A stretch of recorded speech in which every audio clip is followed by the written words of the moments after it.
Pension scheme की मांग को लेकर दिल्ली के रामलीला मैदान में पेंशन संघनाद रैली का आयोजन किया गया है। तस्वीरें सामने की देख लीजिए, पूरा रामलीला मैदान ठसाठस पटा पड़ा है। देश का ऐसा कोई राज्य नहीं है जहां से कर्मचारियों की बड़ी तादाद यहां पे नहीं आई है।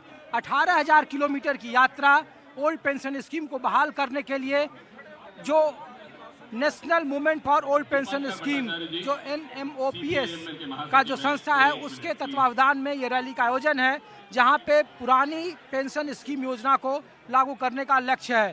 तकरीबन 1 करोड़ देश भर में सरकारी कर्मचारी हैं और उन लोगों की मांग है कि जब तक पुरानी पेंशन स्कीम योजना लागू नहीं होगी तब तक वो सरकार को चैन से नहीं बैठने देंगे।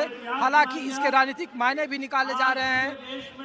जो हाल के दिनों में इंडिया गठबंधन बना है, इस मंच पर मौजूद रहे थे और कहा जा रहा है कि जो गैर बीजेपी शासित राज्य है या फिर जिसे आप कांग्रेस शासित राज्य कर रहे हैं, वहाँ के राज्यों में ओल्ड पेंशन स्कीम को लागू कर दिया गया है। सरकार की दलील है कि वो अगर ओल्ड पेंशन स्कीम को लागू करेगी तो सरकार पर बड़ा नुकसान होगा।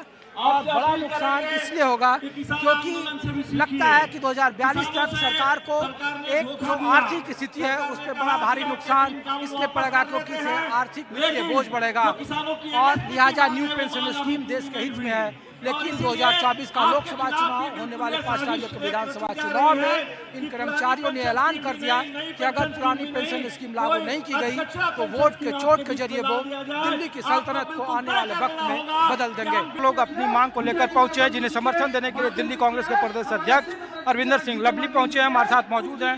सर, ओल्ड पेंशन स्कीम कहा जा रहा है कांग्रेस शासित राज्यों में या गैर बीजेपी शासित राज्यों ने उसको अपना लिया, लेकिन इस आंदोलन के साथ ये भी आरोप चस्पा है कि कर्मचारियों के मुद्दों को कांग्रेस अपने साथ ले लिए जिससे उसको चुनावी लाभ मिल सके। 5 राज्यों में विधानसभा चुनाव है। देखिए, इस सरकार को किसी ने मना किया कि वो कर्मचारियों की बात ना सुने। इस सरकार को पूंजीपतियों की बात सुनने से फुर्सत मिले तो ये किसी और वर्ग की बात सुने। किसानों की बात आप नहीं सुनोगे, मजदूरों की बात आप नहीं सुनोगे, महिलाओं की बात आप नहीं सुनोगे, छात्रों की बात आप नहीं सुनोगे।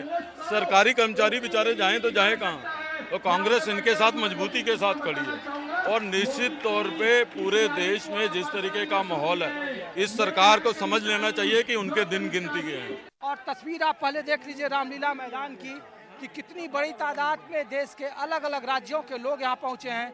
18,000 किलोमीटर की यात्रा national old pension scheme movement जो संगठन है उनके जरिए ये किया गया है और पूरा जो रामलीला मैदान है वो पटा पड़ा है।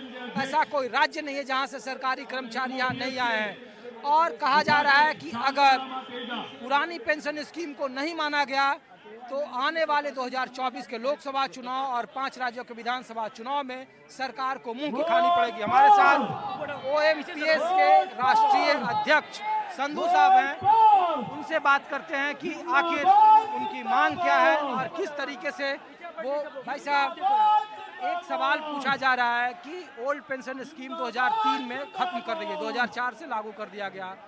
RBI के गवर्नर कह रहे हैं कि 2042 तक सरकार का दिवालिया हो जाएगा अगर ओल्ड पेंशन स्कीम को हमने लागू किया तो। आखिर इसे कैसे मांगेगी जब आरोप ये चस्पा है किस मंच पर या आपके आंदोलन में कांग्रेस के नेता ज्यादा शरीक हो रहे हैं और इसे एक चुनावी मुद्दा बना दिया। देखिए, गवर्नर कौन है? इतिहास के विद्यार्थी हैं, हमसे ज्यादा अर्थशास्त्र नहीं जानते हैं। इतिहास के विद्यार्थी अर्थशास्त्र पढ़ाएगा हमको? हमारे साथ बैठ जाए गवर्नर साहब, खुद पेंशन लेते हैं और हमारे लिए भत्ता बढ़ जाएगा। वो वेतन लेते हैं, भत्ता लेते हैं, अपना छोड़ के दे। RBI के गवर्नर कहे मैं पेंशन छोड़ रहा हूँ, आप भी छोड़ो, तब हम बात सुनने को तैयार है। आप पेंशन लोगे और हमको शिक्षा दोगे, नहीं चलेगा। ये गवर्नर का अर्थशास्त्र नहीं हो, इतिहास का विद्यार्थी है, वो क्या जानेगा अर्थशास्त्र। दूसरी बात, ये भीड़ आप देख रहे हैं, ये भीड़ हमने किराए पर नहीं लाई है। यहाँ लोग स्वतः अपने से आए हैं, अपने बुढ़ापे की लाठी अपने पेट के लिए। ये किराए के राजनेताओं की भीड़ नहीं है। और यहाँ आज हिंदुस्तान है, कन्याकुमारी से कश्मीर तक। सिक्किम की हमारी बहन है प्रेमा, 1000 लोगों को ले गई। सिक्किम हमारा सबसे सुदूर क्षेत्र में है, उसके बाद भी यहाँ लोग क्यों आए हैं? इसलिए आए हैं गोल्ड पेंशन दो। और नेताओं को मैं कहना चाहता हूँ, जो खुद पेंशन ले रहे हैं वो हमको नैतिकता सिखाएंगे। आप लोगों ने MLA, MP सबके घरों के आगे घंटियां भी बजाई इस कार्यक्रम में। तो सवाल है उनका क्या समर्थन है, सिर्फ ये कांग्रेस तक सिमट कर रह गया या गैर बीजेपी शासित राज्य? देखिए, ये कांग्रेस और बीजेपी का सवाल नहीं है, ये हमारे सामाजिक सुरक्षा का सवाल है और हम अपनी हक की आवाज उठाएंगे। हाँ, जो मेरा समर्थन करेगा हम धन्यवाद दूंगा, हम स्वागत करूंगा। हम तो कहते प्रधानमंत्री जी आज आ जाते, 1 अक्टूबर में पूरा रामलीला है, उनको कई करोड़ रुपए बुलाने में लगता और हिंदुस्तान में आता। प्रधानमंत्री जी आ जाए, यही ऐलान करें रामलीला में, हम उनका जय जयकार करेंगे। देश भर के अलग अलग राज्यों के तमाम कर्मचारी यहाँ पे लाखों की तादाद में मौजूद हैं और पुरानी पेंशन स्कीम को लागू करने के लिए इस तपती धूप में जमे हैं। ये जो शंखनाद रैली है वो national movement for old pension scheme यानी NMOPS के बैनर तले हो रहा है। और आप एक तस्वीर देख लीजिए दिल्ली के रामलीला मैदान की कि देश का ऐसा कोई राज्य नहीं है, उस राज्य का ऐसा कोई कोना नहीं है जहां से कर्मचारी नहीं आए हैं। जो यहाँ टोपियां देख रहे हैं आप अलग अलग जगहों पे, ये आजमगढ़ से हैं, ये भाई साहब प्रयागराज से हैं, ये देखिए गोरखपुर से हैं, ये देखिए और ये देखिए अलग अलग जगहों से लोग हैं यहाँ पे। और सभी लोगों की मांग है कि पुरानी पेंशन स्कीम को लागू किया जाए। और ये पूरी टोपी आप देखिए कि अलग अलग जगहों से अलग अलग लोग हैं, महिलाएं हैं यहाँ पे बड़ी तादाद में और लोग अपनी मांगों को लेकर चले। आप लोग कहाँ से हैं? हम चरखी दादरी हरियाणा से। क्या करते हैं आप? टीचर हैं हम, लेक्चरर। तो ओल्ड पेंशन स्कीम के समर्थन में आए हैं। हाँ जी। आपकी सरकार वहाँ बीजेपी की है, केंद्र में बीजेपी की है, आप लोगों ने वहाँ प्रदर्शन नहीं किया? वहाँ भी किया है, हमने और अब यहाँ भी कर रहे हैं। वहाँ भी किया था प्रदर्शन और अब यहाँ भी बुलाया था। सरकार तो कर रही है कि सरकार का खजाना बढ़ जाएगा, बोझ ज्यादा हो जाएगा।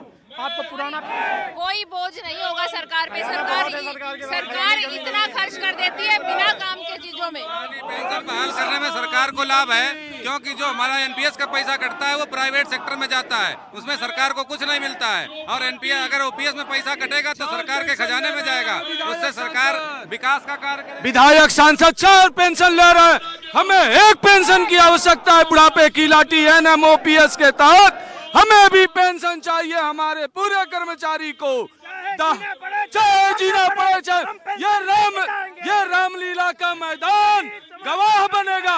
जय अटेवार। हम यह कहना चाह रहे हैं, पुरानी पेंशन के लिए बलिदान भी देंगे, जान भी देंगे, हर तरह लड़ने के लिए तैयार भी रहेंगे। अरे किसानों ने भी बलिदान दिया, क्या हुआ?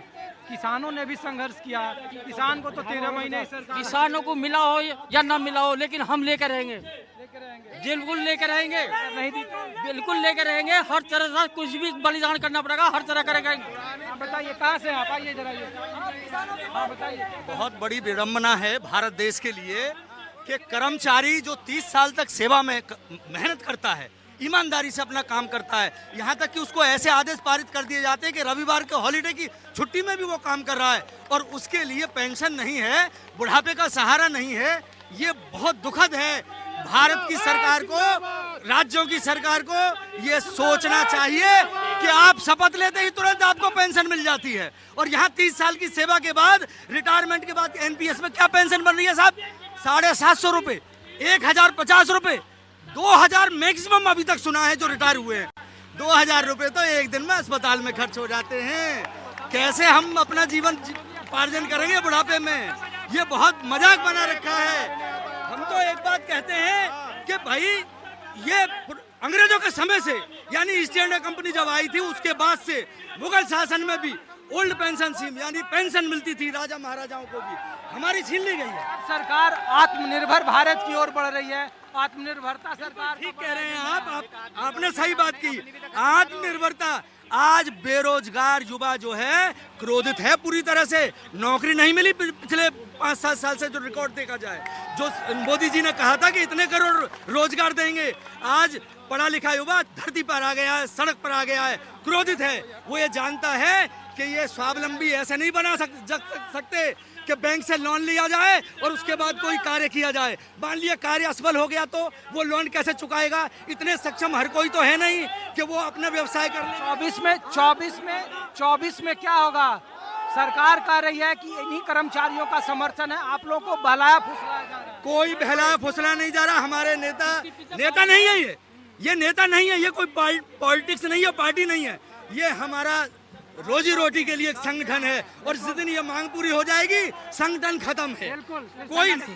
इनमें हमारे संगठन का एक ही मांग, सबके लिए बराबर होना तो हम केवल इसके लिए लड़ रहे हैं। तस्वीरें मैं फिर दिखा रहा हूँ कि आपको जो झंडे दिख रहे हैं अलग अलग जगहों पे, ये झंडे जो दिख रहे हैं अलग अलग, आपको लाल झंडे दिख रहे हैं, पीला झंडा दिख रहा है, नीला झंडा दिख रहा है, तख्तियाँ दिख रही है, गुलाबी झंडा दिख रहा है। वो सभी अलग अलग संगठनों से हैं और चाहे वो संगठित क्षेत्र का हो, असंगठित क्षेत्र का हो, चाहे वो रेल का कर्मचारी हो, चाहे वो बिजली का कर्मचारी हो, शिक्षा का हो, स्वास्थ्य का हो, सभी लोग तकरीबन 1 करोड़ तादाद है और वो सब लोग ओल्ड पेंशन स्कीम को लागू करने के लिए आ रहे हैं। यहाँ पे जब मैं 2024 में आप लोगों का वोट अगर सरकार नहीं मानती है तो 2024 में क्या होगा, मध्य प्रदेश, छत्तीसगढ़, राजस्थान में क्या कर्मचारी सम्मान मिलेगी? देखिए हर राज्य में, यहाँ तक कि कुछ ये पॉलिटिक्स है, कुछ राज्यों में ये पेंशन, पुरानी पेंशन लागू कर दी गई है। छोटा राज्य है सिक्किम और वहाँ भी बीजेपी की ही सरकार है और उन्होंने ये सोचा है कि भाई कैसे भी करके यहाँ भी लागू करें। उत्तर प्रदेश भी बहुत बड़ा राज्य है। पूरे भारत में सोचना चाहिए ना, कर्मचारी तो पूरे भारत में है। कम से कम ये देखना चाहिए कि कर्मचारी बुढ़ापे के बाद क्या करेगा, क्या वो बच्चों पर डिपेंड रहेगा, उन बच्चों पर डिपेंड। वोट उसी को मिलेगा जो पेंशन देगा, ठीक है, और किसी को वोट नहीं मिलेगा। भैया रहा हूँ यार, रुको। तो ये तस्वीर आप देख लीजिए, मैं फिर पीछे की तस्वीर दिखा रहा हूँ वहाँ पे कि आपको अलग अलग झंडे जो दिख रहे हैं वो अलग अलग झंडे यहाँ पे खास करके इस बात के संकेत हैं कि चाहे अलग अलग कर्मचारियों का, अलग अलग संगठनों का सिर्फ और सिर्फ एक ही मांग है कि ओल्ड पेंशन स्कीम को तत्काल प्रभाव से लागू करो। अगर लागू नहीं किया गया तो आने वाले 5 राज्यों के विधानसभा चुनाव और लोकसभा 2024 के चुनाव में सरकार को इसके गंभीर परिणाम भुगतने होंगे। वोट की चोट के जरिए 2024 और होने वाले 5 राज्यों के विधानसभा चुनाव में यही कर्मचारी अपनी ताकत दिखा देंगे, क्योंकि एक वोटों का गणित है कि 1 करोड़ देश में अगर कर्मचारी हैं और एक कर्मचारी पर अगर 5 परिवार उन पर आश्रित है तो 5 करोड़ उसकी तादाद है और 5 करोड़ की वोट अगर सरकार के खिलाफ हो या ओल्ड पेंशन स्कीम लागू न करने को लेकर खिलाफ हो तो फिर चुनावी नतीजे क्या होंगे, इसकी कल्पना मौजूदा सरकार करे। कैमरामैन अमित राय के साथ ऋषिकेश कुमार, न्यूज़ 24 दिल्ली।